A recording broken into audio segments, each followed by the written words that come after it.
Do you remember the exact moment when the world was forever split into before and after?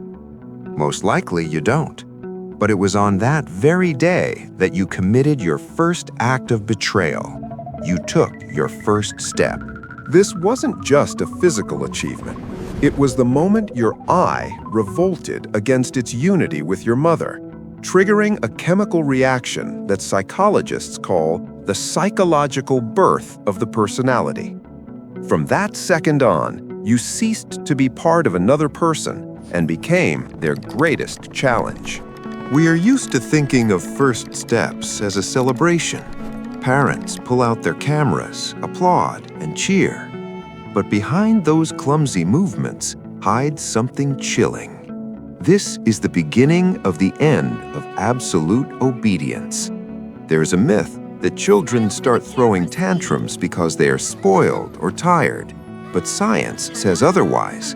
The cognitive leap that occurs at the moment of transition to upright walking completely rewrites the architecture of the child's brain. Look at the world through the eyes of someone who has just stood up.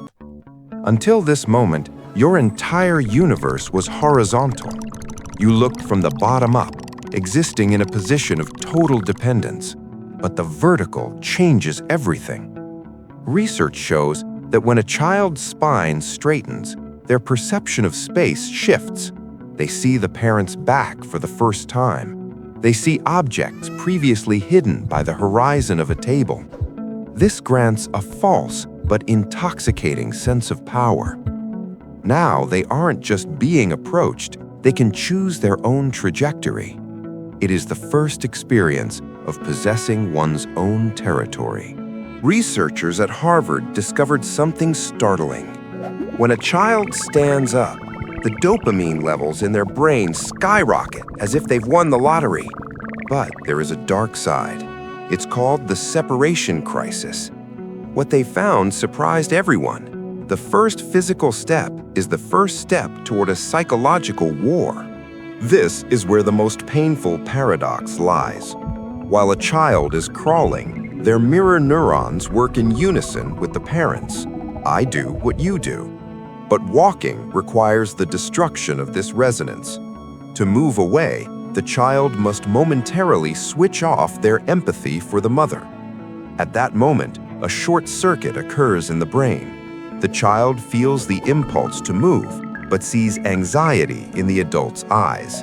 To survive as an individual, they choose movement, literally suppressing the voice of compassion within. This is how the first conscious cruelty is born, a necessary tool to sever the umbilical cord of dependence. But this is where it gets even stranger. The psychology of distance suggests that as soon as a child realizes they can physically leave a parent, they realize for the first time that the parent is also a separate being who can leave them. This gives rise to existential terror. This is why the first steps are followed by the most violent tantrums.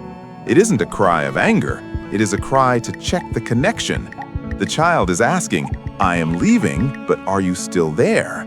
I am breaking the rules, but do you still love me? You aren't just watching a human grow. You are witnessing the birth of the chaos necessary for survival. If we didn't go through this stage of breaking bonds, we would never become individuals. The first step is the point of no return. It is the moment biology sacrifices family peace for the sake of individual freedom. But be careful. This mechanism never disappears. In every adult desire to leave and start over lives that same one-year-old child who first tasted the intoxicating flavor of distance. We spend our whole lives balancing the desire to be loved with the craving to be free. And it all began with one shaky step across the living room carpet. Do you think it's possible to maintain intimacy when your nature is literally programmed for detachment? In the next video, we will explore why we subconsciously choose partners who remind us of our first conflicts with our parents. Don't miss it.